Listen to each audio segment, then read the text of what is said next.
At any rate, Ed, it's great to meet you. Thank you for And taking you, a minute out. And I want to begin our conversation with what we've lived through with the global pandemic. How did you make it through the last 3.5 years or so, and how has it changed you?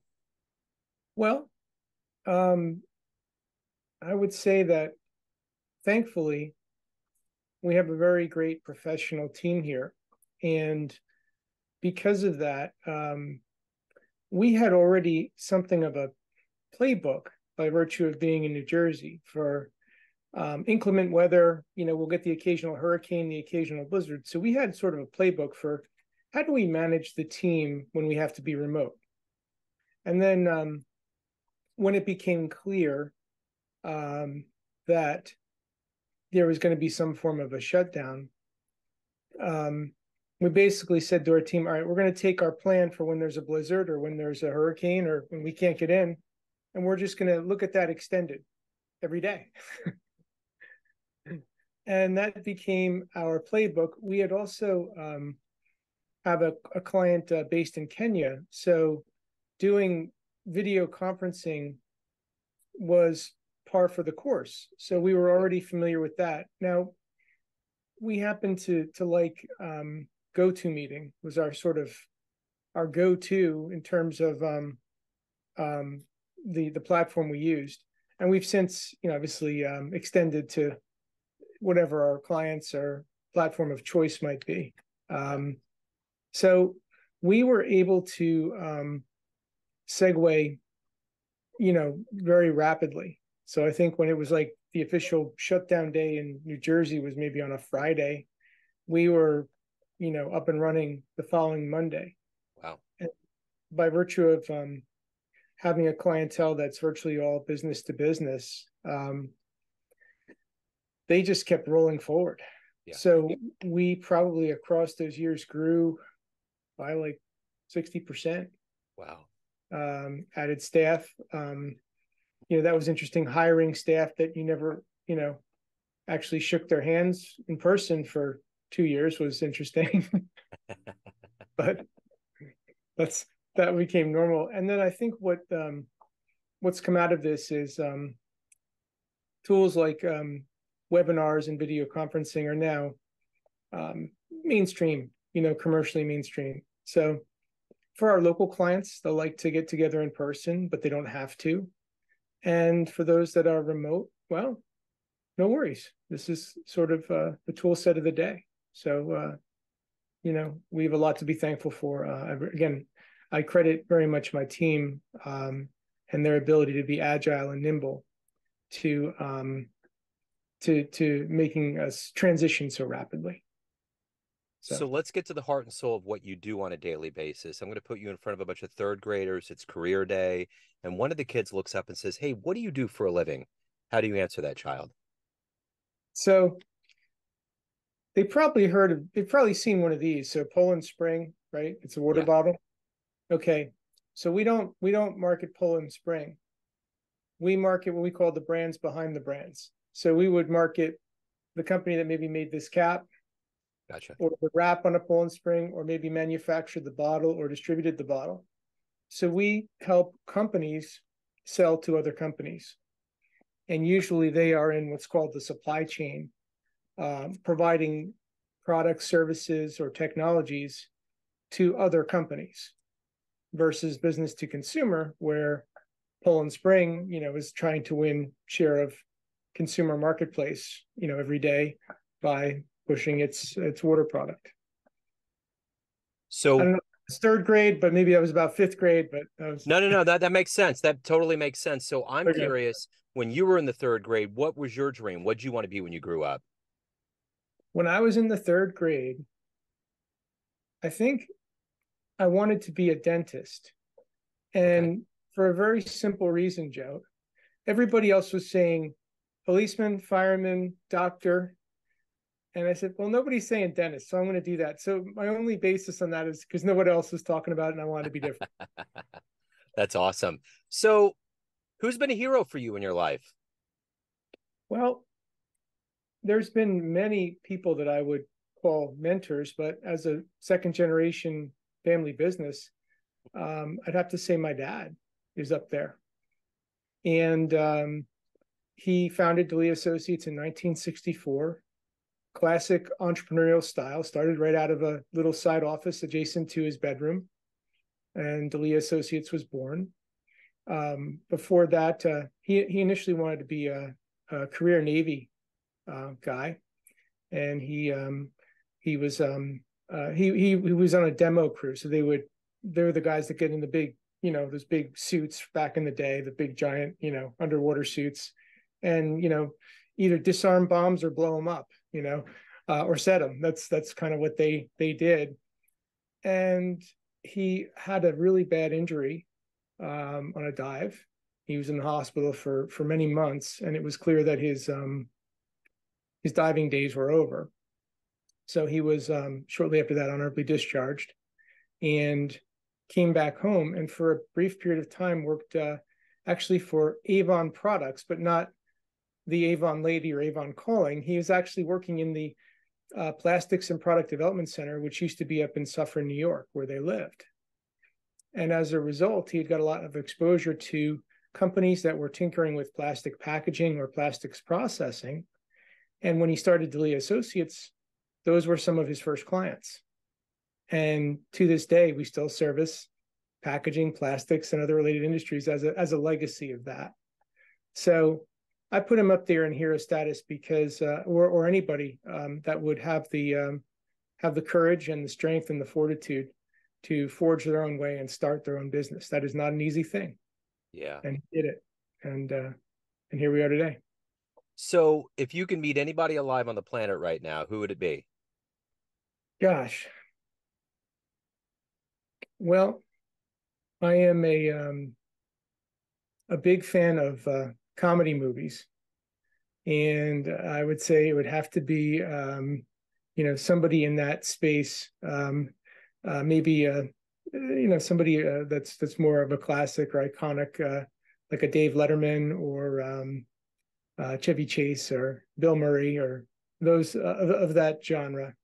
Unfortunately, a lot of the guys that were my favorite comedians have passed on, like John Candy, John Belushi, and who's the big fellow that played in Tommy Boy. I can't think. Farley.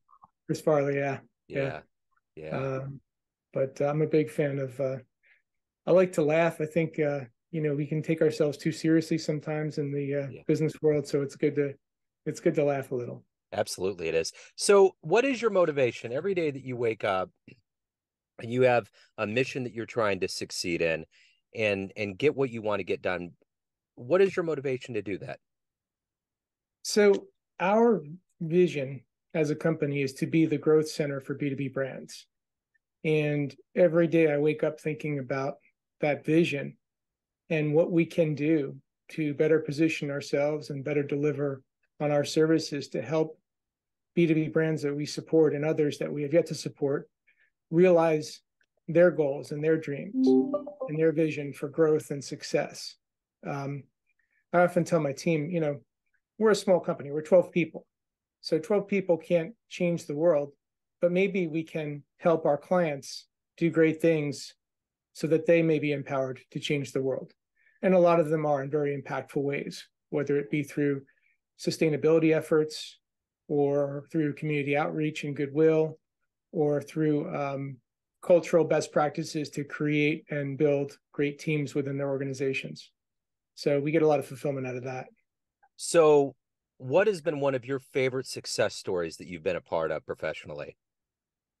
So if I look back early in my career, and it was midway through so I bought the business from my father, and we were about halfway through the buyout. It was around the year, it was 98, 99. And back then we had fewer clients, but they were of a larger scale. So we were doing a healthy volume of work with fewer clients. So we had maybe 6 or 8 total clients back then that were core clients. And there was some concentration in one industry. And our largest client bought up our second and third largest client in 1 year. And then they decided to do an agency review. So suddenly about 80% of our total revenue was in play while I was in the middle of buying this. And 80% of what I was buying was about to potentially fly south. So I spent probably the whole summer knowing that we had a presentation in September. I spent the whole summer really building the presentation of my life. And we delivered impeccably. And one of my client contacts after the presentation kind of whispered in my ear as he shook my hand, he goes, "You got it." And that was just an amazing moment for me.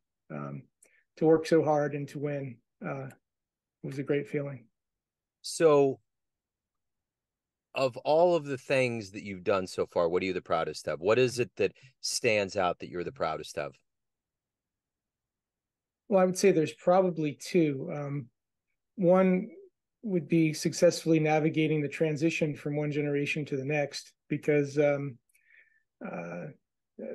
somewhere early on, as I was in the early stages of taking over in the buyout, a consultant said to me, 85% of companies fail on the generational transition. I'm like, "Oh, that's great."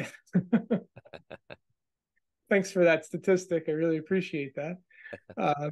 So I know that much like the success rate of brand new startups, is low. Apparently the same is true for multi-generation transition.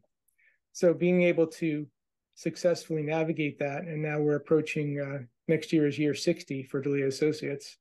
That's a really meaningful milestone for me. The other would be developing and launching a patented brand development process called the Brand Leadership Solution. So that was a passion of mine, and that was a bit of a pivot of the business. We were founded as more of a traditional B2B advertising, marketing, and PR firm, and I had a real passion for brands and brand building, and I saw a need and kind of a gap in the B2B space that we play in, where there wasn't that understanding or appreciation for brand. And when I say brand, I'm not talking about the logo mark. I'm talking about far more than that. And I said, well, gosh, if I could develop a system to help these companies really embrace the concept and understanding of brand and use that to drive growth in their businesses, that could be a really good thing. That could make us stand out, and that can help a lot of companies stand out and be leaders. And that's why we call it the Brand Leadership Solution, because that's what we aim to do. We aim to make a leader out of every client we represent. So what's the best advice you've ever gotten? Gosh.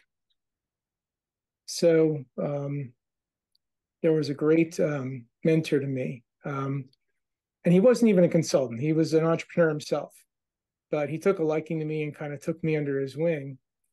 And at the time, the business wasn't doing very well. And he sat down with me and he said, well, let's look at your P&L. And I showed it to him. And he said, well, what's your run rate? Realistically, Ed, what's your run rate on sales? He says, because you can't always sell your way out of trouble. And that was one lesson. You can't always sell your way out of trouble. So I said, well, here's what it is. He goes, okay, so what's your biggest overhead cost? And I was like, well, it's in the service business, it's people. So I said, I guess you're saying that I've got to cut some staff at this moment. He said, yes. And I said, well, gosh, how soon should I do that? And he said, well, that depends. And I said, well, it depends on what? He goes, well, how much longer do you want to lose money? So I was like, point taken. Yeah. So the next day I had two hard conversations with two members of our team that I had to unfortunately let go. And that was kind of pivotal because, I was pretty early in my career, and I realized that I was not managing to the numbers as well as I should have. And that really set forth that discipline where today, every week, we look at forecasts, we look at numbers, we look at comprehensive numbers every month. We have a projection for the year, for the quarter, for the month. So we're far more numbers driven now and data driven than we were many years ago. So if you have a dream tonight, you run into a 20-year-old version of you, and you could give that young version of you a piece of advice based on the wisdom you've gained in your life, what advice would you give your younger self? I would tell my younger self that it would be a really good idea to go to work for someone else before going to work for your dad. Yeah. Because I did not have that experience. I also didn't have the luxury of time. My dad and I was all set to take a job in a sales position, and I was all set. I had the job lined up. It was outside of Philadelphia, so I was going to move down to Philadelphia, take this job. One of my older brothers had a very successful career in sales based always, and did very well. And back in around that time in 1995, the hot job was pharmaceutical sales. So I didn't have a strong science background, so the only other way you got into that route was to demonstrate some selling acumen in another industry. So that was my plan at the time. And it was a Friday, and my dad and I sat down and we kind of had a heart to heart. He said, I really want you to consider coming into the business. I'll sell it to you. I'll step out. You learn it. And, but can you decide over the weekend? Because next week I have some people lined up to buy the business. So I was like, oh, okay. And I happened to be getting together with some friends, recent grads from college. And I kind of used the weekend to think about it and take stock of where my friends were. And at the time, they were either taking very low-level jobs or going back to school. So I said, well, here I am. I'm 22 years old, and I'm about to pass up on business ownership. I don't think I should do that. I think I should give it a try. So that's what I did, and here we are today. But if I had, the ability, if I had the time, I would have loved to go to work, in another environment, any environment, just to, I had summer jobs like everybody and all that, but that's not really the same, know. So I really, and I think I was lacking that perspective. What's it like to be an employee? Yeah. Never really was one. I mean, I was, but I mean, in a family business, it's not quite the same as working for a stranger, Yeah. and being accountable to somebody else's vision and needs. So if I could do it over, I would have at least taken a few years just to be anywhere else. Yeah. And then come here with hopefully a little bit more life lessons and knowledge. Yeah, absolutely. So Ed, everyone out there has a perception of you, family, friends, clients, colleagues, but ultimately you run the show. What's your perception of you? Who do you think you are? I think I'm somebody that cares deeply and intently about both the work that we do, the people that do it, and the people we serve. So I have a lot of genuine passion for what we do here and the value we bring, and a genuine passion to see this company continue to grow and move forward. So every day I wake up and it seems like as time goes forward, I hear some people get burnt out. I get more fired up as time goes forward, Yeah. And I get more excited every day about what we can be and what we can do. Some people are scared about some of the new tools of the day, AI and the like. I think those are awesome. I think it's, it's part of our industry. Our industry is in continuous change, and that's what makes it really exciting, So we are embracing the new tools of the day, and we're not afraid of them. We're celebrating them. We're embracing them. We're figuring out how and where they apply. And, it's just the next evolution of our business. Back in the day, people in this industry were more artisans, and then they had to become digital experts, and then they had to become omni-channel digital experts. And now with some of the new tools, they really have to become navigators. It's not so much about creating the raw product. It's about enabling the technology to help you make the work product. So an interesting evolution. Absolutely. So if anyone out there wants to reach out, get involved with your company, learn more about what you're doing, where's the best place for them to go?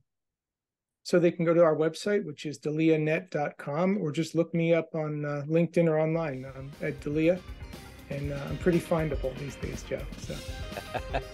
I almost didn't find you in the beginning. I was like, uh-oh, is this Ed? But we found each other. Ed, thank you, sir. I appreciate your time, your passion, your story. Best of luck with everything. Thanks so much, Joe. It was great talking with you today. Great Appreciate it. talking to you. Thank you, All right, sir. take care.